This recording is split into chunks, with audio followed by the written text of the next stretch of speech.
And we have got a really interesting talk ahead of us. Most of you, I'm sure, will be familiar with our speaker tonight, Peter Mackay. I think the thing about Peter is he's done a number of talks, and they're always on subjects that we think we're familiar with and we know about. And then he spends the evening revealing facts that were unknown to us and making the whole subject far more interesting. So I'm sure tonight will be no exception. We'll be in for an enthralling evening in discovering the preludes to Killiecrankie. But before I pass over to Peter, I would like to just sort of mark this evening, because it was in November 2003, 20 years ago, that we had the first of the boat talks.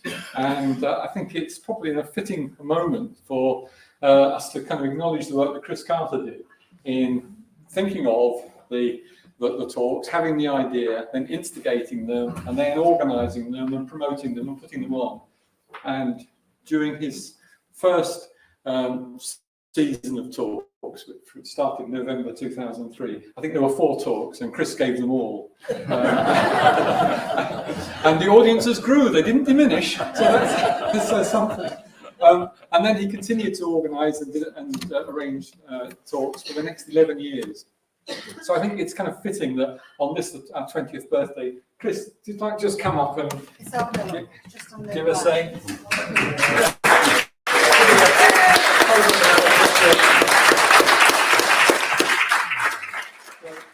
It can only be a token, obviously, but this is an absolutely splendid book, and it's particularly poignant as the author of this wonderful book and the photographer of the wonderful photos in it, David Lammy, passed away last week. But in some ways that almost adds to the evening in terms of it's a really wonderful book, and I know Chris will appreciate it all, and probably all the more for the poignant moment of handing over to you. So thank you, Chris, for all that you've done. Thank you very much.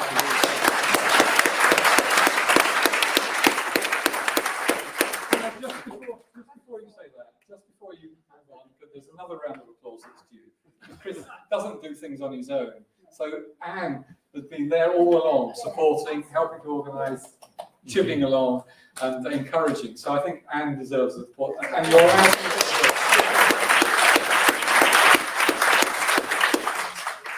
All I was going to say was that I've seen this book in the Heather Centre or Speyside Centre now so many times. I must buy a copy of that, but I've never got round to it. So I'm thrilled to be you should know that I think is the last copy in Spey Valley. They ran out of the Heather Centre, and that was taken out of the window of Marjorie's shop.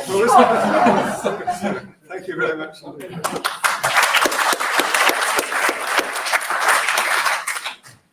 So thank you, Chris. And when Chris and Anne did it on their own, there's now a team of about 6 of us that struggle along to carry on and keep the talks going. But the task is made easier, all the easier, when you get a good speaker. And we have a good speaker tonight who's making, I don't know how many times you've been, this must be your 6th or 7th appearance before us. And as I say, judging by the size of the audience, you have an appeal. So it's terrific. In just looking at the background to Killiecrankie, I did notice that the general for the government troops was a General Mackay, spelled the same way as Peter. So I'm interested to know what, if any, relationship there is between General Mackay and Peter Mackay. But Peter, over to you. Thank you very much. Thank you.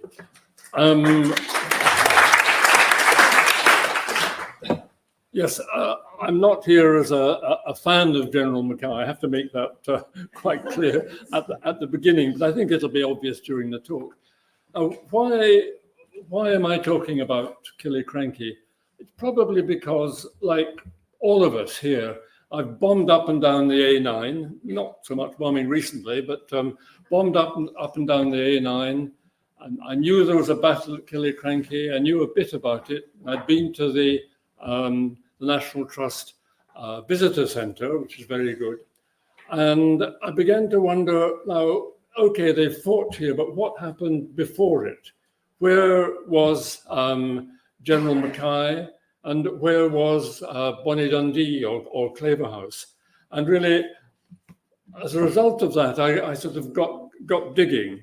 But to put it in a wider context, this Killiecrankie was 1689. The the 17th century in Scotland was a hellish place to live. It really was. The 100 years from 1645 or so to 1746 were dreadful for the ordinary man and woman. The period began with Montrose and his army marching up and down through Speyside, then followed with Cromwell and Monk were here. Cromwell, remember, took over the running of Scotland in, 1652, I think it was, but for 10 years, nearly 10 years, he abolished the Scottish Parliament. There were some Scottish members of Parliament at the Westminster Parliament, but basically it was direct rule from through Cromwell, and the agent was General Monk, who, like many people in this story, kept changing sides, but at this time he was in charge of Scotland. And initially he began with a scorched earth policy. Famously, there was a sacking of Dundee, and the city of Dundee, that is. And then he came up to Ruthven and he squashed the Glencairn revolt, which was an early royalist revolt. That battle took place down the Spittal, so very near here, but his troops were wandering around Badenoch at that time. Monk was actually staying at Ruthven. Then, of course, the last clan battle in Scotland was always said to be in August of 1688. That was the Macintoshes against the Keppoch MacDonnells, and we'll be hearing about that a bit more later. Not about the battle, but about the warring tribes, warring clans. Then, of course, the campaign I'm going to talk about, the 1689, the run-up to Killiecrankie and afterwards. And then we had the various Jacobite campaigns here, 1715, 1719, also the Glen Shiel, and the 45 and the 46. And all this, we were in Badenoch and Strathspey, we were almost a crossroads to the Highlands. So you could be pretty sure that wherever there was a battle in the Highlands, at some point, the troops on either side or both sides would have been through this area. And we talked about armies living off the land, but living off the land in effect meant rape and, well, if not rape, certainly pillage. And the ordinary folk were the people who suffered. And then on top of that, we run into the Little Ice Age, and there were the years of famine of 1690 to 1700. So it was a hellish time to be here. And what about Claverhouse himself? Sometimes I'll call him Claverhouse, sometimes Dundee, and we'll come back to the reasons for that. There's a lot written about Claverhouse. That's the 1937 book. A more modern book by Magnus Linklater. Another book here by Andrew Murray Scott. All biographies of Claverhouse and Dundee. But there's very little that actually talks about what they did in Badenoch and Strathspey before the battle. And this is really what I want to talk about. Even the local histories, the famous In the Shadow of Cairngorm, written by a minister at the end of the 19th century, just passing references to Claverhouse and other people coming through. A later history here, one of the standard tourist works by McConaughey, hardly mentions them. Seaton Gordon, who's usually pretty good at picking up any kind of local story, again, hardly mentions Claverhouse or Mackay. So that's the gap I'm trying to fill here tonight. So begin by saying, who was Bonnie Dundee? Born in 1648, just after, or just a couple of years before his great ancestor, Montrose, was executed. Montrose was really 1645. That was when he was rampaging around here, getting down to Inverlochy. A distant relative, but nonetheless a relative of whom Claverhouse was very much aware. Claverhouse, like many great men, was educated at St Andrews. Quiet there. He then became a mercenary with the Scots Brigade. He fought for the French, against the French. He fought with the Dutch. And in that time, he got to know both William of Orange and James II, and we'll come back to them later. He served Charles II and James, Duke of York, both in the Covenanting period, which we can come back to at question time, and James was in effect appointed by Charles II to be the, as it were, the commissioner for Scotland, where he was actually quite well regarded, and he preached religious tolerance. So that's who Bonnie Dundee was. Right, we'll come back now. He became Dundee in 1688 when James II, just before his fall, James II's fall, created him as Viscount Dundee. So before that, he was Clavers. And of course, the Covenanters famously knew him as Bloody Clavers, but he's the same guy as Dundee. Right, some compulsory history, I'm afraid now, just a reminder of what the Jacobite cause was. I mean, obviously it was for the restoration of the Stuarts, but how did they get here? First of all, it began with the death of Charles II. His brother, the Duke of York, who had been Commissioner for Scotland, then succeeded him. Now, the Duke of York was married twice. His first marriage to Anne Hyde, he produced both Mary and Anne, and Mary married William of Orange, her cousin, and Anne, of course, was later to be queen. So this was the Duke of York's first marriage. But then in 1673, he was pining for another wife. His first wife had died, so he married Mary of Modena, who was, as her name implies, was of Italian extraction and was a Roman Catholic. Well, that was fine. He'd married a Roman Catholic. It became known that he himself was a Roman Catholic, but nobody worried too much about that. Mary had 4 or 5 unsuccessful pregnancies. Nobody lived. Well, I think one daughter lived, and one son died. But then, if I can mix the metaphors, a cat was among the pigeons. She had a baby boy born in 1688. And of course, that was 15 years after her marriage, the first time she successfully produced a boy, and the conspiracy theories ran riot. It wasn't her baby. It had been smuggled in a warming pan, one of these long pans that you stuck in the bed, and the baby had been smuggled in, and it was it was a plot to get a Catholic king. So there was all sorts of stories about it, and the pressure built up, of course, and nobody wanted at that stage. Nobody wanted the thought of a Catholic king,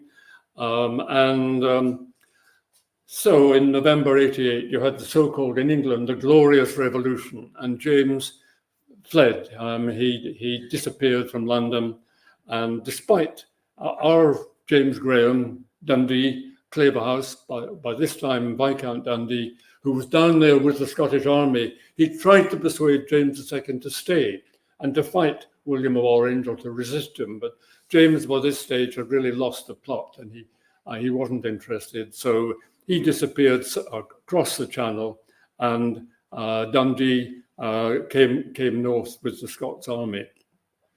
And then in February of that year, or the next year, February 1689, William of Orange and his daughter Mary were both declared by the English Parliament to be the lawful kings of England.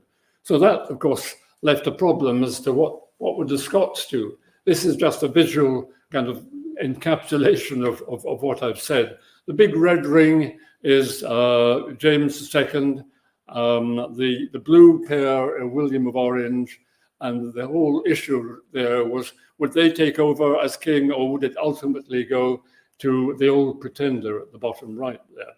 So the Scots were really in difficulties because James II, the Duke of York, as he was at this stage, had actually been well regarded in Scotland, despite his rather supercilious look here, which my wife describes as snurgy, which I think is a word peculiar to her, but his supercilious look here, he was not a bad guy. And we must remember too that in Scotland, there were a lot of Episcopalians. 2/3 of the Scottish population were in the Church of Scotland, which at that time was headed by bishops, and they were actually supportive of James and were deeply divided as to whether William of Orange and Mary had any real right to become the king, not just of England, but of Scotland as well. And there was a gathering of not of the clans, but the convention of the Scottish estates met in Edinburgh, had this great debate. Will we accept William of Orange, or will we stick with James II, whom we know and like? And Dundee tried to encourage James II to write in moderate, sympathetic terms to the Scottish Parliament, saying how he respected them and he understood where they were coming from. But his letter to James, Dundee's letter to James, never reached him, and one of his advisors sent back a pretty brutal and uncompromising letter which says, well, I'll be the king and I'm the boss, while William sent a much more diplomatic letter. And the net result was that the commission decided, this commission of estates in Scotland decided that they would actually back William and not back James II, who by this stage had gone to Ireland. So Dundee realized at that time that the tide was against him and he'd better push off. So 18th of March, he decided to leave Edinburgh, a famous occasion when he crept up to the rocks of the Edinburgh Castle and had a word with the Duke of Gordon, who was a Catholic and was holding Edinburgh Castle. And the Duke of Gordon, he said to the Duke of Gordon, said, "What now?" And Dundee said, "Well, I'll get going like my ancestor Montrose, and I'll see if we can raise the troops for James II." And this was famously summarized in the jingle by Walter Scott. I won't try and sing it, but it is a jingle. And this is where the phrase Bonnie Dundee came. I mean, I've no idea whether Dundee was bonny or not, but nonetheless, this is Scott gave him this sobriquet here. And this is Scott's version of what Dundee said to the Duke of Gordon. And the emphasis here, there are lords in the lowlands, but there's chiefs in the north. In other words, Dundee says, I'm going up to the Highlands and I'll rally the troops there and I'll come back and see what I can do for James's benefit.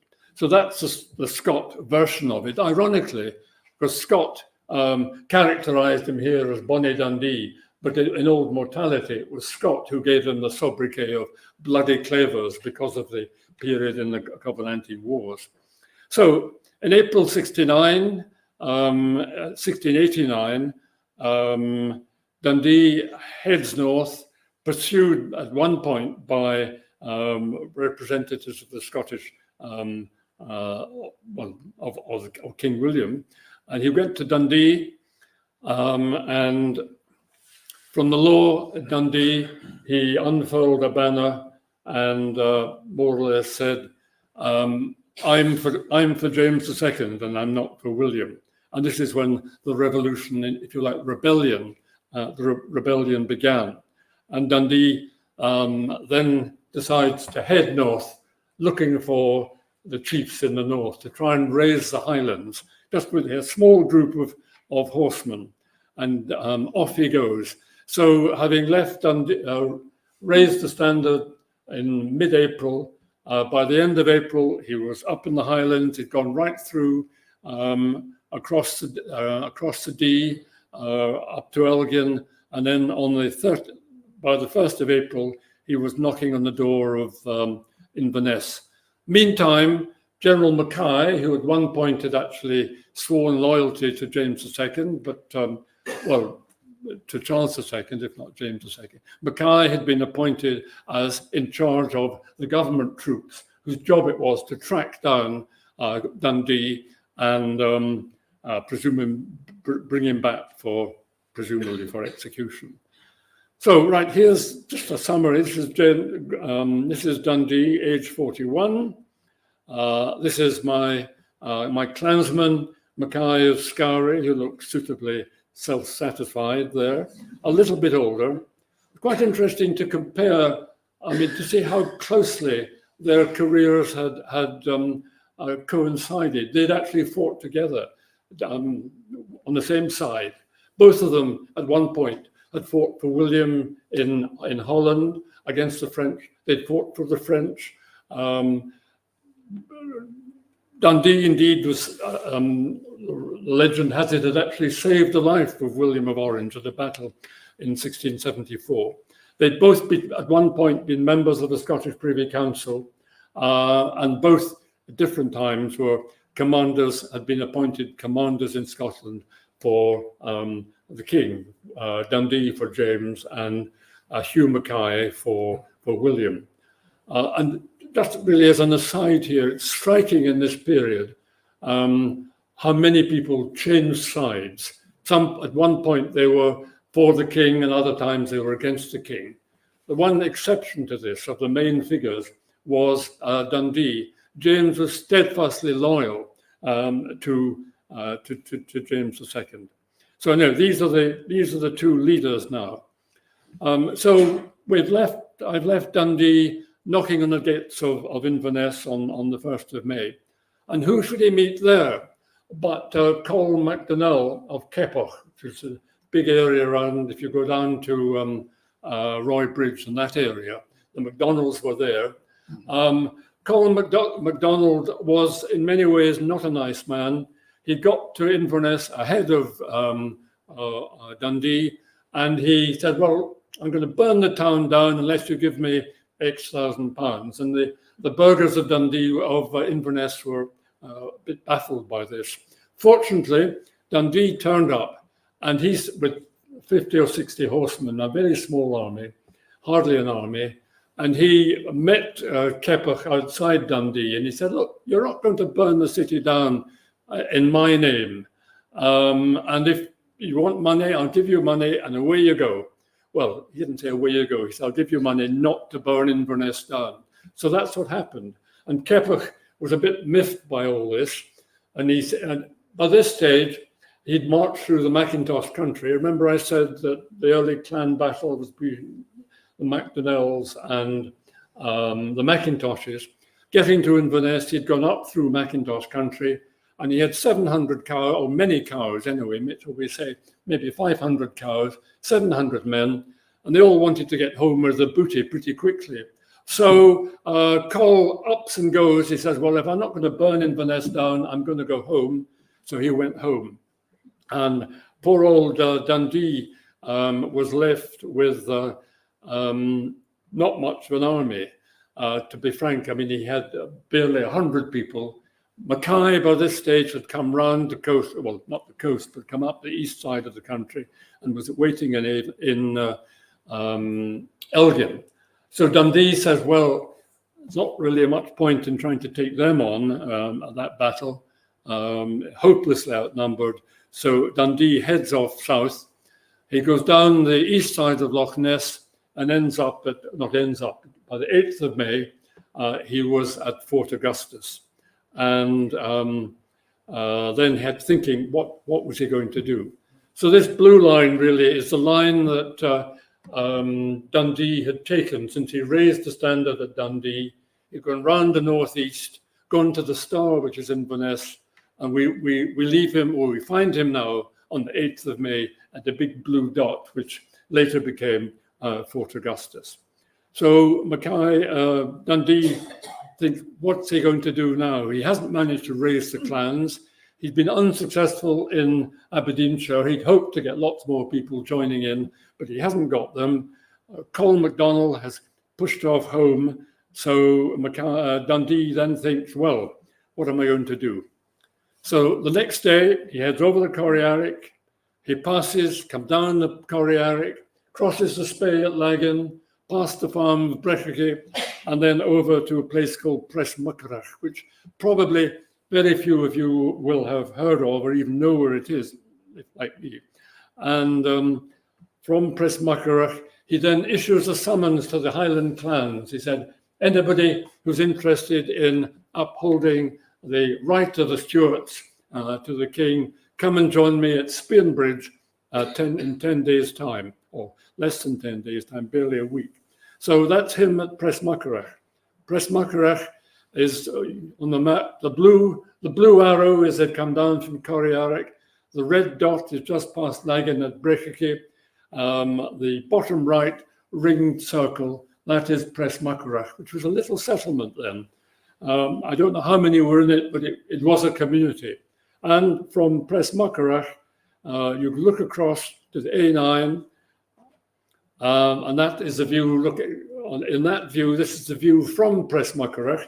It's a bit anachronistic. You can see with the odd train chugging through. Dalwhinnie on the right, Newton Moor on the left. Now, if you're going up the A9 at that point where the train is and look across the valley there, you will see a big green area on the side of the hill, just above the old A9. And that was where Presmacherach is and was. I mean, a historic site, because this is where the encouragement to the clans to come and join him was issued. So then what does Dundee do now? He's in Presmacherach. The clans are going to come meet him in a week's time. So he heads off. 10th of May, 60 men, gallops down the A9, flat out, avoids all the congestion at Dunkeld, and arrives at nightfall. He arrives in Perth. 2 o'clock in the morning, they gallop into Perth, capture Perth. The burghers of Perth are either sort of semi-sober after a good night, and he captures the government officers in charge. He helps himself to the communal to the funds, and then pushes off. He goes to Glamis, has a quick word with his wife, who's expecting their first child. He then goes to Dundee to try and raise support in Dundee, but that's difficult. I mean, Dundee still has a folk memory of the time that General Monk marched in and massacred them, in effect, for their support for the Royalists or the Stuarts. So he doesn't get anywhere in Dundee. By this stage, he's got to be 4 or 5 days. He's got to be back at Spearnbridge to greet the clans. So for the next couple of days, he has this amazing ride. He goes back up the A9, Dunkeld, heads down to Loch Rannoch, and then over the Moor of Rannoch, the end of the Moor of Rannoch, up across from the Moor of Rannoch to Loch Trigg, and then from Loch Trigg over the Larrig Leaker down to Spearnbridge. And he meets up with the clans on the 18th of May, having ridden something like, well, I say here, 120 miles in just a matter of a couple of days with his troops. The blue line is heading south from Fort Augustus across the Corriarrick, down to Dundee, down to Perth, and then the red line is Dundee back to Spearnbridge over the Trigg. Now, Dundee had, I think, a distant cousin who was a standard bearer, a chap Philip, who wrote all this up, or most of this up, in elegant Latin after the event. And shades of the Iliad, he called it the Gremiad, after the Graham family. And this was finally translated in the end of the 19th century by a Church of Scotland minister, as it happened, and now is in English for those whose Latin is not up to it. And this is what the Gremiad said about the journey to Spearnbridge.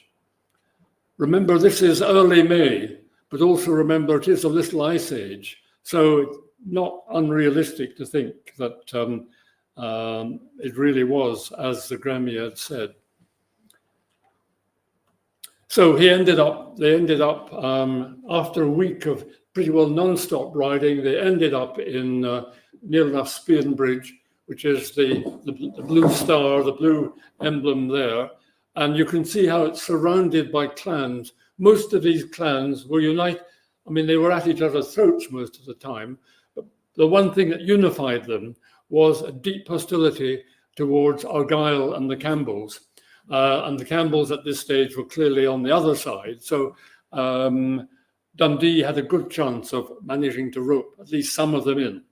And there he is, right in the middle of the land of the MacDonalds of Keppoch. So he spent 10 days or so while the clans gathered, and he tried to drill them, and it was soon made pretty clear to him that he couldn't drill the Highlanders. That wasn't their style at all.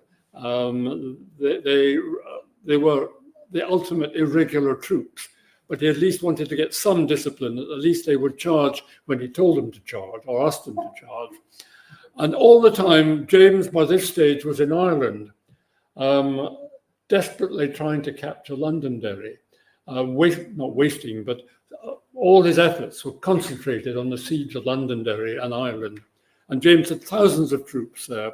So all the time that this was going on, Dundee was sending messages to James, come on, send us some more. If you can send some more Irish troops, because Montrose had lots of Irish troops, if you can send some Irish troops, we have a fair chance that we might win. But as the Gremio had said, they heard nothing. So eventually, after 10 days of the clans gathering, by this stage, his army, Dundee's army, had grown from the 40 or 50 who accompanied him on his great ride to nearly 2,000 men. And this is where he sets off to Badenoch. And this is where, if you like, our troubles began. And that's why the title of his talk was really the years between May 1689 and July, end of July, when the Battle of Killiecrankie was. So on the 28th of May, he sets off towards Badenoch. And all the time, one of the key things was, can he get Cluny and the Macphersons and the Mackintoshes on side? So they went off to, headed up to Badenoch, and all the time Dundee and General Mackay from a distance were writing to Cluny, say, come on in. They were threatening him, persuading him, cajoling him to come. And this is Dundee more or less saying early on, come and join us. Mackay a little bit later from Inverness.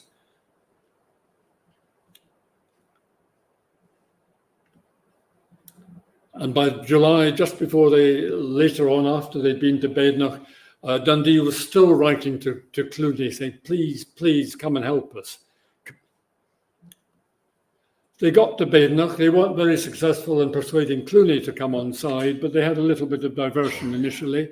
On the 29th of May, they were at Barraville by this stage, then called Rates, and they camped up there, and they had a lot of hijinks and drinking and celebration, ostensibly celebrating the restoration of Charles II in 1660. But meantime, they were very conscious that Ruthven Castle, this is before the barrack, Ruthven Castle was occupied by Williamites, led by Captain Forbes and the Grants. So they were trying to persuade Forbes and the Grants to actually either ideally come and join them, or if they wouldn't do that, at least hand over the castle. And they resisted. But at this stage, Forbes thought that Mackay was moving south. Well, he was moving south, and with luck, they might be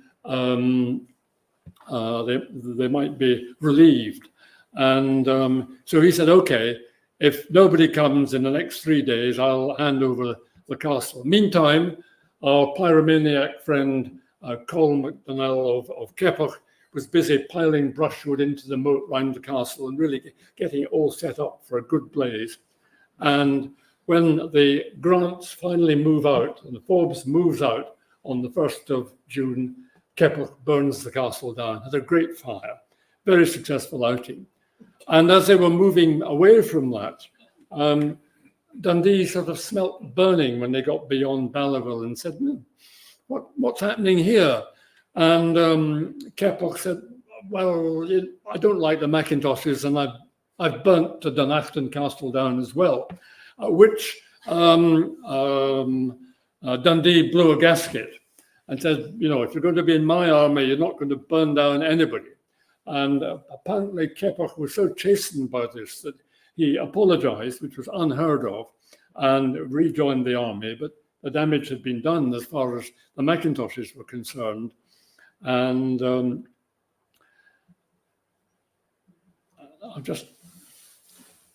after Killiecrankie in 1690, the Macintoshes, it was still burning with the metaphorically, burning with the Macintoshes that they'd been stuffed by Keppoch. So they petitioned the Scottish Parliament. But this is kind of indication of what the kind of thing that was happening in Badenoch and Strathspey in these terrible times. And I'm sure that this happened not just around Donacton, but more widely. So anyway, we've left Dundee and Keppoch and Macdonnell. We've left them at Donacton. And meantime, Mackay had been expecting reinforcements to come up from the south, but they never got there. And he was somewhere near Alvie. And Dundee was at Rates. So the blue line really is the line that Dundee had taken from Spearnbridge, Glenroy, on to past Rutland, which is a yellow star, to Rates, which is a red triangle. And the blue square is where Mackay was. And all the time, imagine these chaps are not carrying their own provisions. I mean, they're living off the land, and what that means for the ordinary people. On a different map here, you've got Ruthven, the blue dot. The orangey dot next to it is Rates or Ballyville, and then just a mile or two upstream, or downstream, in fact, is the blue dot of, have I got that right? Yes, yeah. The red dot is Donacton Castle, sorry, and the green dot at the top is where Mackay is. So they're just a few miles apart. And they were near enough, the scouts on either side had sussed out that they were here and the enemy were there. And they were close enough at times to hurl abuse at each other. But then Mackay realized he thought he was greatly outnumbered because his reinforcements hadn't come. So he retreated, and he initially set up camp near Alvie, which is a good place to be because you can see on the map just by the Alvie Kirk, he's got water on three sides. So the chances of him being surprised or surrounded were very limited. But Mackay decided that was unsafe, so he moved even further north, and he went to Killiecrankie, which is just outside Netty Bridge. And strangely, Killiecrankie, according to In the Shadow of Cairngorm, had quite a history of being a place where armies settled. Montrose had been there, Mackay was there, later on Dundee was there as well. I think because of this particular point also, there's a burn on the west side of that red dot, and the Spey to the north. So again, it was fairly, it could only be attacked successfully on one side, so it was relatively easy to defend. So anyway, Mackay was at Killiecrankie, and by this stage, Dundee thought he would chase him a bit more, so he set off. The next 2 or 3 days, hectic pursuit, almost harrying, Dundee harrying the government force, or Mackay's forces, right up past Ballindelloch, round Benrinnes, into Glenlivet, as far as Eden Glassy, which is on the Devon, just west of Huntly. And clearly by this stage, I thought, well, he might join in. He was always a bit late for the party. And then tragedy. Dundee by this stage was absolutely exhausted. He got some kind of fever. And so on the 4th of June, having set off a couple of days before, having almost made contact with Mackay, Dundee took ill. And his army, such as it was, almost disintegrated. the leader had gone and they retreated. Meantime, Mackay had got reinforcements, had come in from the east, and he had got a few hundred of Dutch troops as well, or the Scots Brigade who'd served in Holland, so regular disciplined soldiers. So the game had changed. I mean, it was a game of two halves, as they say. And in the second half, Mackay was in the ascendant and pursuing Dundee back the way they'd come. And Dundee got to Killiecrankie on the 9th, and then he decided he got to Ruthven. He said to his troops, he didn't want to say, look, we're retreating, because to a Highlander, retreat was disgrace, and they would say, to hell with this, we're not, that's the end of it as far as we're concerned. He said, okay, we're going to go back to Spainbridge and we're going to regroup. And he told them to go off home and we'll meet again later. Well, Mackay was all the time, was heading south all the time, getting closer and closer. So this is the blue line, is the line really up from, well, the yellow dot is more or less Aviemore, up to Ballindalloch, then turning down, then round Ben Rennes, almost to Huntly, which was the red dot. And then they had to come all the way back again. And all this in the space of little more than a week. All the time, quotes, living off the land. Still keeping up the pressure on Cluny. Again, you see, asking Cluny for 200 cows. Not Cluny is going to provide the cows. It's going to be the poor peasants. But this is the nature of warfare in the 17th century.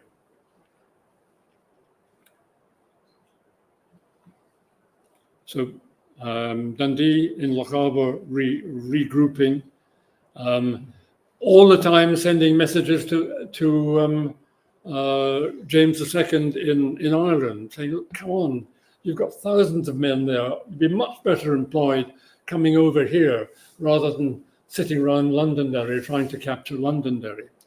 And eventually, having 5,000 men promised, 300 half-starved, half-naked, ill-disciplined Irish arrive, who were presumably well used to living off the land. And finally, by the 23rd of July, Dundee reckoned he wasn't going to get any more from James. He better go back to the Badenoch and try and raise more troops, try and get Cluny involved, and then head south and see what he could do with Mackay.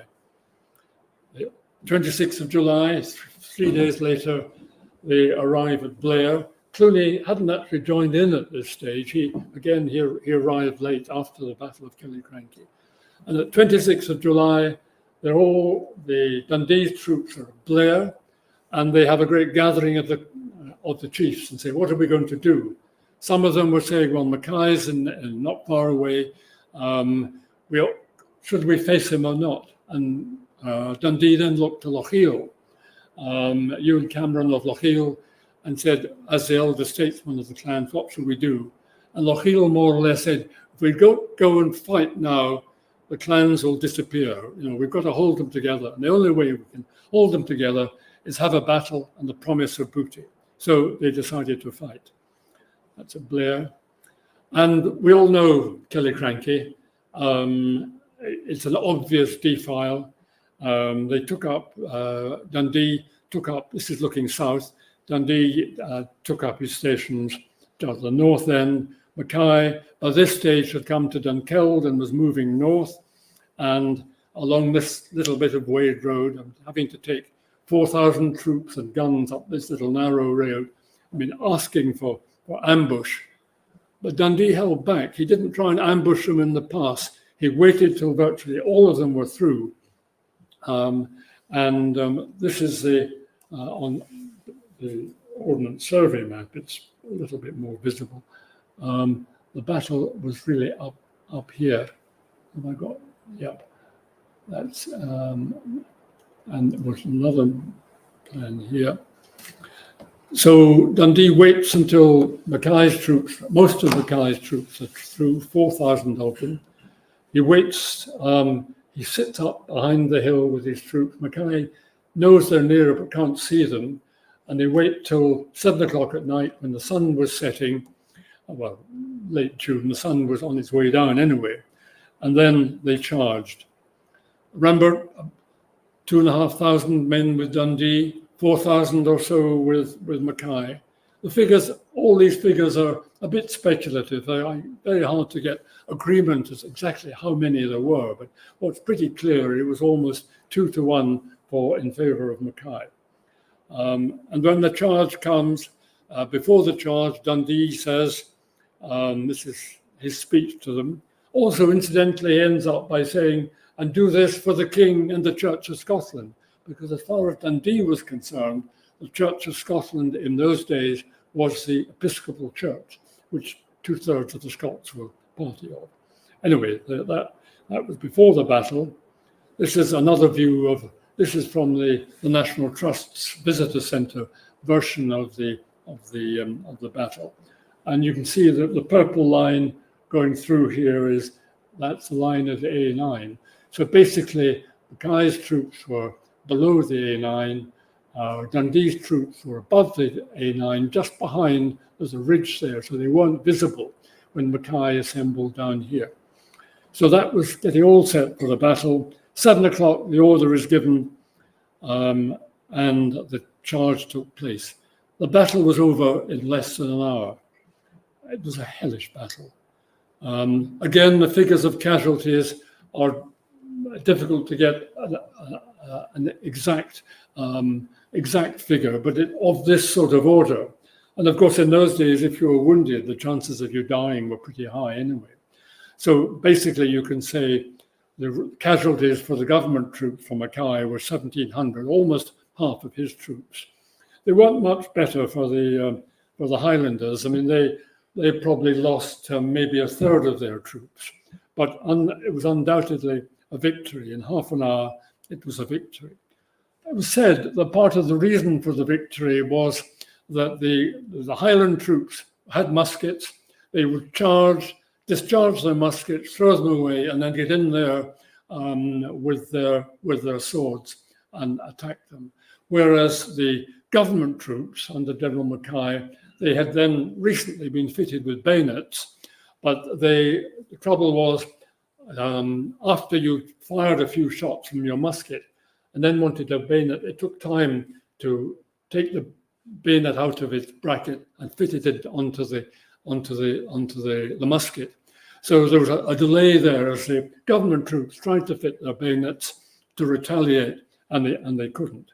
So the net effect was these terrible casualties.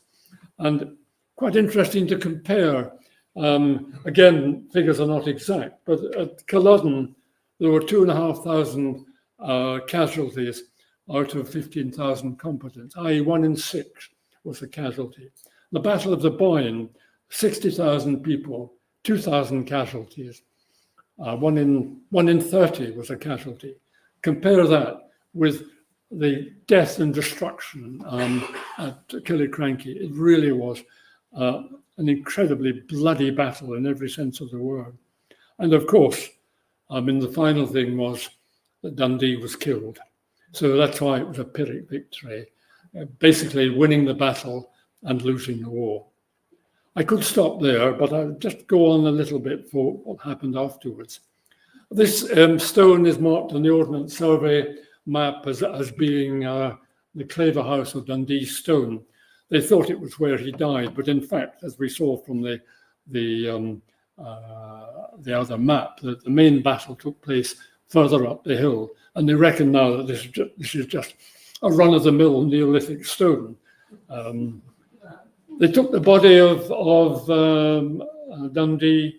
He was carried to this chapel just outside, just next to the Blair Castle, and the Duke of Atholl, 200 years later, built this little tomb for him and put up this memorial to Claverhouse, incidentally getting his date of birth wrong by a good few years, but be that as it may.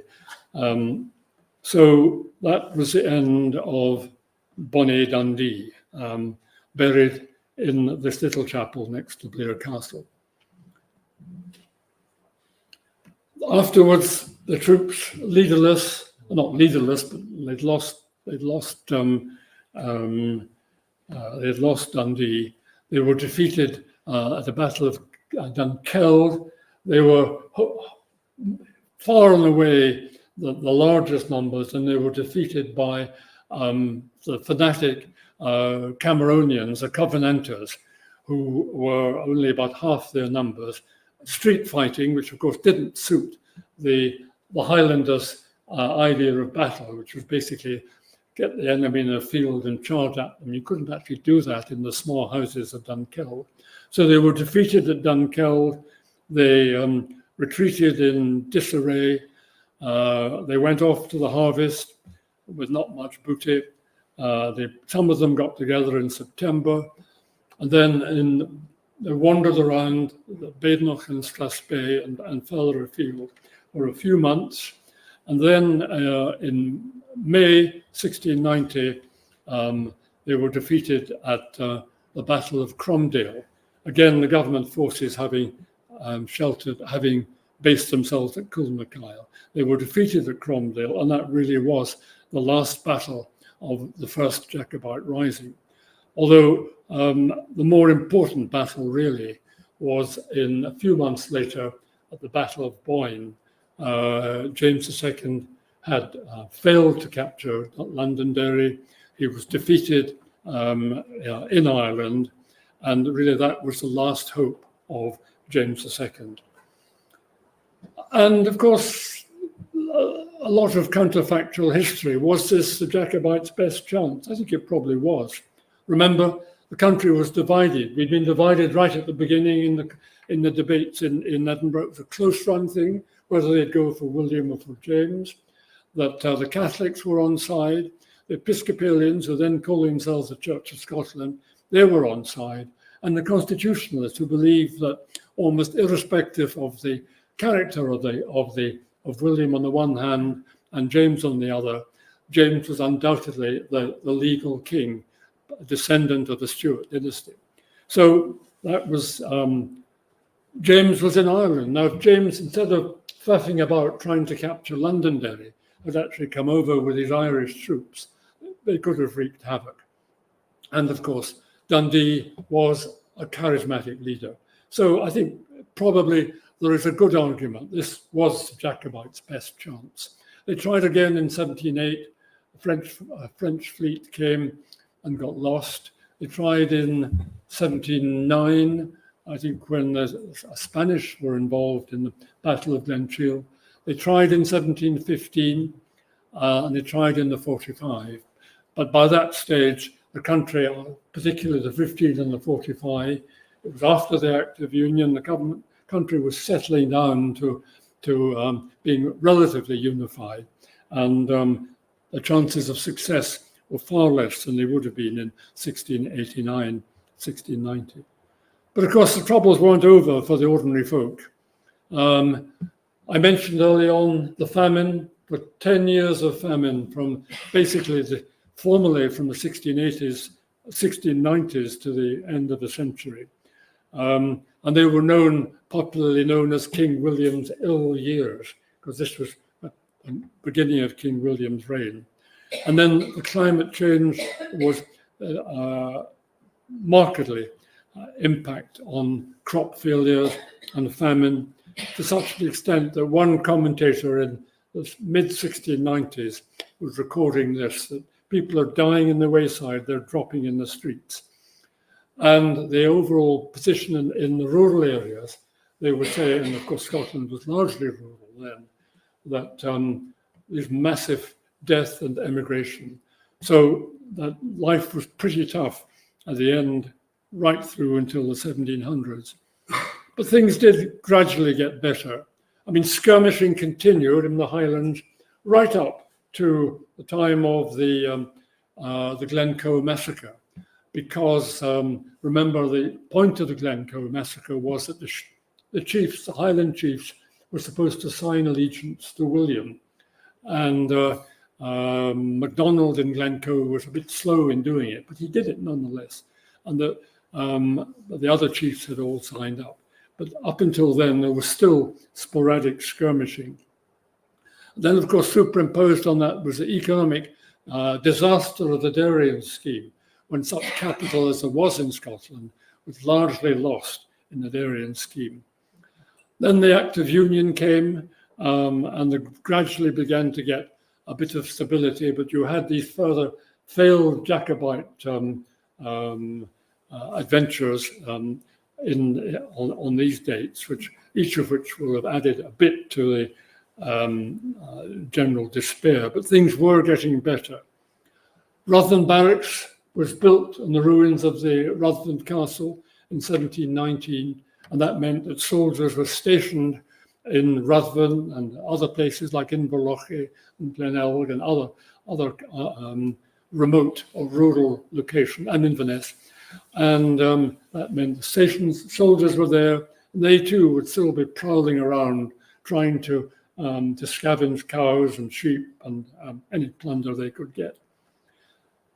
And then the military roads came and the forts, but things were gradually getting better.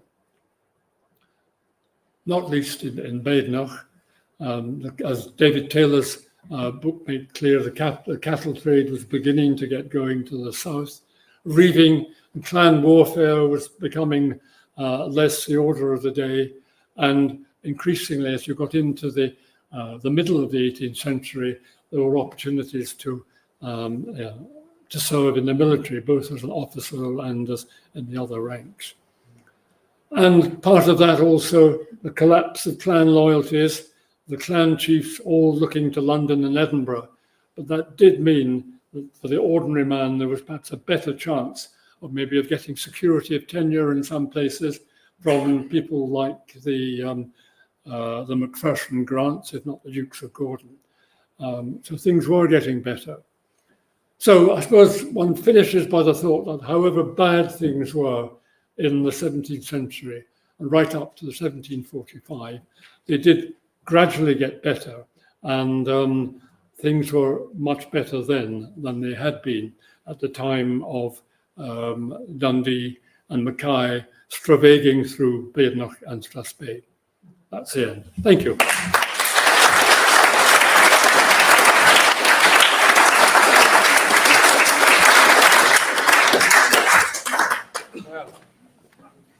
I'm exhausted. Don't worry, we shall not be asking you questions before you go. But do you have questions for Peter? Yes, please. Peter, you pointed out that Dundee never changed sides and allegiances, but so many others did. The Dundee never changed sides, yes. So many others did. Why? Some of it was naked opportunism, I suppose, but others, they saw the error of the ways, and when the facts change, they change. Monk was a case in point.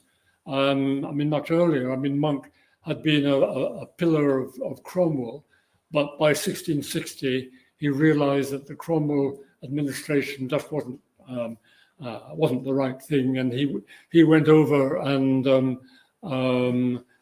despite being a loyal servant to William, he helped to persuade Charles to come back.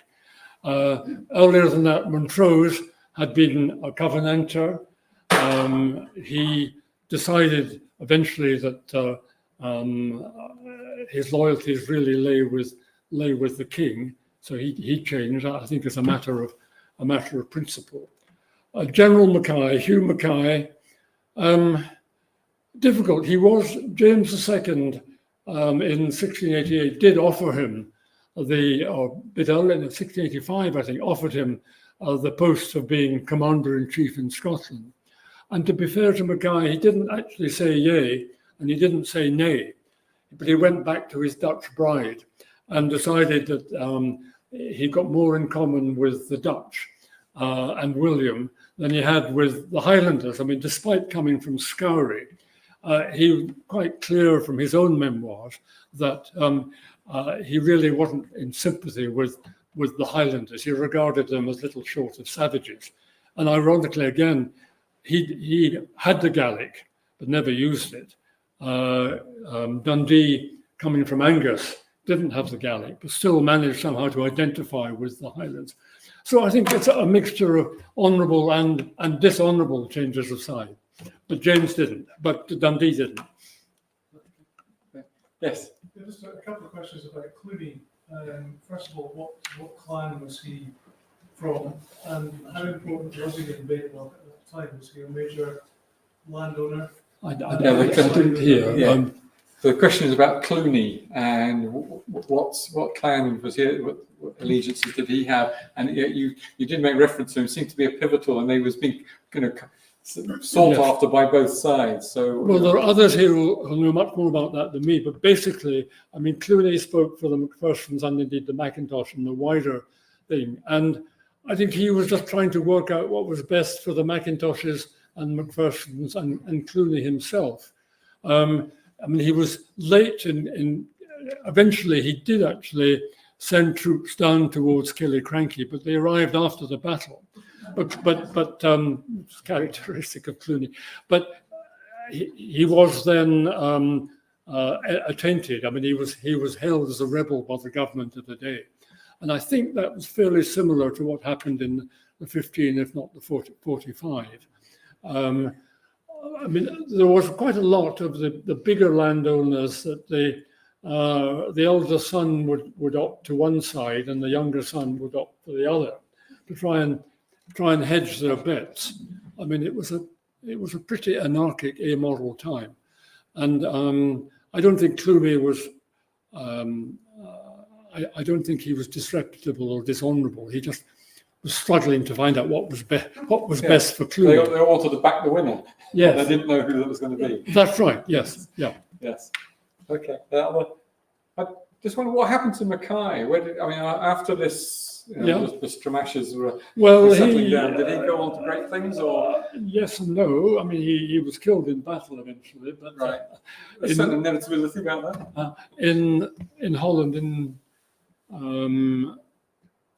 later, I think it was early mid 1690s. He died. He wrote a kind of story of his life, which, like most stories of most lives, was an exercise in self-justification, and he blamed lots of people for not sending him reinforcements and all the rest of it. But he didn't lose his reputation as this, I suppose, because the battle was lost, but the war was won. But he went back and served William in Holland and was eventually killed in battle. His Dutch bride, between them, they did produce children who ultimately were descendants of the later chiefs of the Mackays. So the Ray family, Lord Ray. So he did. He wasn't by any means disgraced. He just lost a battle. He left a legacy. He left a legacy. Not that the Rays had much of a legacy on behalf of the Mackays anyway, but still. And other questions? Yes, at the back. What were James II's motivations for maintaining the siege on Londonderry rather than coming back to Scotland? What were James II's motivations for sustaining his siege on Londonderry rather than coming back? I don't know is a short answer. One can only speculate that, I mean, Londonderry was a very relatively rich Protestant town, and it commanded the Foyle. So, I mean, if he controlled Londonderry, he controlled the Foyle, he'd get reinforcements from France could come in. I don't know. I mean, people say that, James II almost lost the plot at the time of the so-called Glorious Revolution, when despite Dundee trying to persuade him to stay, he said, no, I've been let down by my two daughters, Mary and Anne. I've been let down by my nephew, William. The world is against me. I'm giving up. And there is a suggestion that he kind of lost his judgment at that stage. And I'm not sure, at the Siege of Londonderry, he was assisted by French troops as well. So whether he was under pressure from the French king, I've forgotten which Louis it was at that time, to maintain that or not, I don't know. But I think with the benefit of hindsight, it was a mistake. Just a final question, really, just in terms of the impact on the valley that we're in Badenoch, and what was the aftermath? I mean, you implied that it continued to be grim and then gradually and slowly got better, but were there any immediate changes in terms of the social structures? And I don't know is the short answer. I mean, as I said at the beginning, I mean, what's striking is how the Badenoch and Strathspey historians hardly mention this. I mean, there's a passing reference to the camping at Killiecrankie and the burning of Rutland Castle, but I suppose the trouble was it was the small folk who got hammered, really. I mean, Cluny obviously attainted and whatnot, but there wasn't. I don't think there was a dramatic sort of change. They just presumably fatalistically licked their wounds, got back into the fields, and tried to survive. Yeah. And of course, the Gordon holdings were still enormous over here, but they hadn't enough money to do anything, and they were based in the east anyway. So I don't think it affected the main landowners other than Cluny. Yeah. And the Athol estates, of course, were further south. So, and I think it was just, I imagine that the people in Badenoch and Strathspey just really wearily shrugged their shoulders and said, that's life. Okay. Is that where we leave it? Shrugging our shoulders? There's one. Yes, Carol. What was the Darien scheme? Oh, the Darien. Oh, the Darien scheme. Yeah. Oh, it was a bright. There's another talk. It was a bright idea. The idea was that if we, the Scots, could colonise the Isthmus of Panama, a short sea crossing, a short land crossing, you could then have a free port there in modern jargon, and you could encourage trade to crossing the Atlantic, instead of having to battle around Cape Horn, could go to Darien, to Panama, and then transship, then cover the west coast of North America, and also the Spanish colonies in the Far East. So it was an attempt to capture the trade and open up the markets of the Far East as well.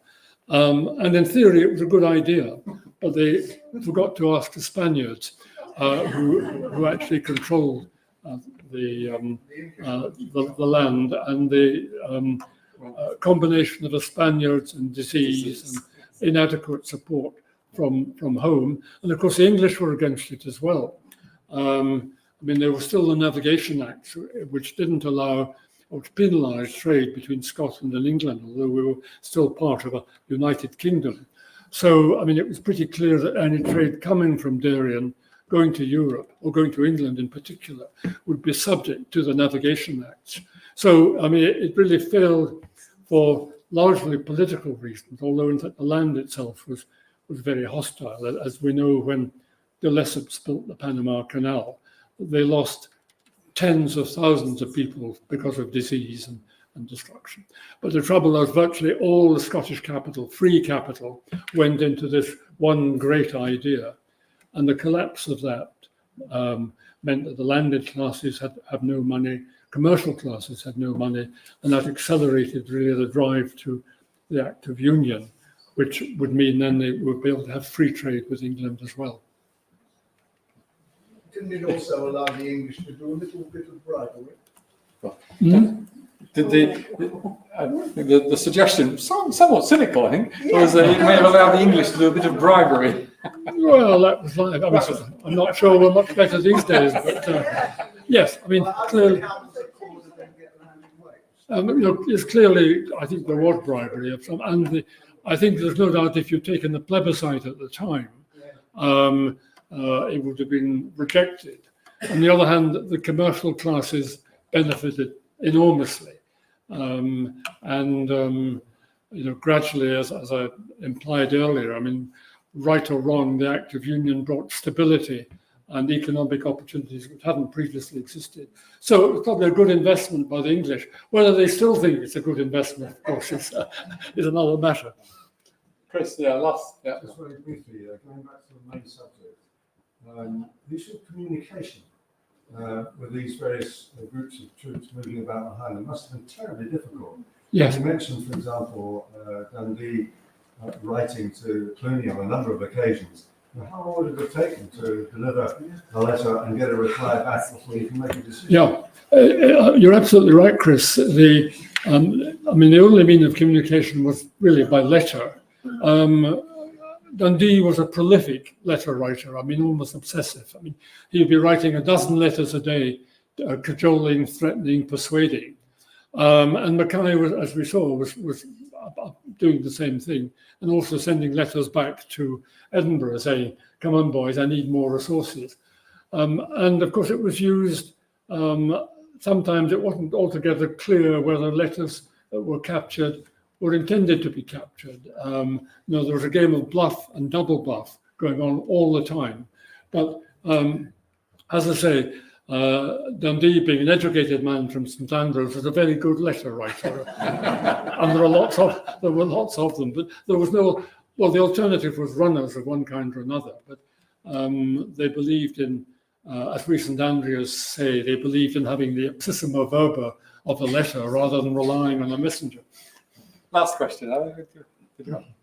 Yeah, who was the soldier that got away? Which side was he on? Soldier At Killiecrankie, yeah, the soldiers leap at Killiecrankie. Mackay, I think his name was. He was actually a loyalist. He was a Williamite, and he was being pursued by his fellow Highlanders, which gave him an added impetus to jump, I think.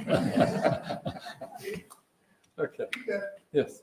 Donald McBain. Donald McBain was the man who jumped. McBain, was it? Okay. Thank you, Walter. Well, that's the Badenoch Historical Society have given. Thank you, Walter. Yeah. B-A-N-E. Okay. Okay.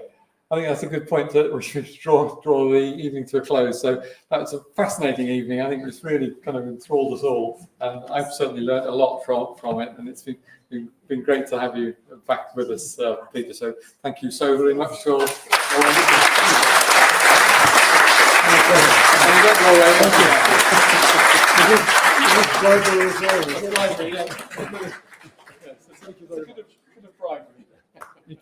Thank you so much. Yeah, that's grand. Thank you all very much.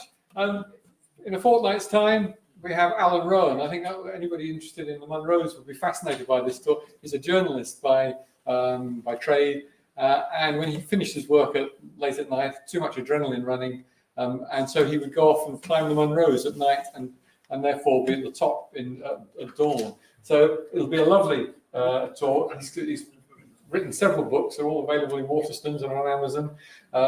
So it'll be a great talk with some great pictures. So please do come along and see Alan Munro. And then the talk after that will actually be kind of a follow on from here, because it's George III's visit to Scotland, and it was the first visit of a British monarch to Scotland for 100 years or more. So that will be an interesting sort of follow on from tonight's talk. So hope to see you all here in a fortnight's time. If you've had a cup with you, it would be really helpful to take it out and leave it on the tray by the door, by the kitchen. That would be helpful. Thanks very much. Thanks again.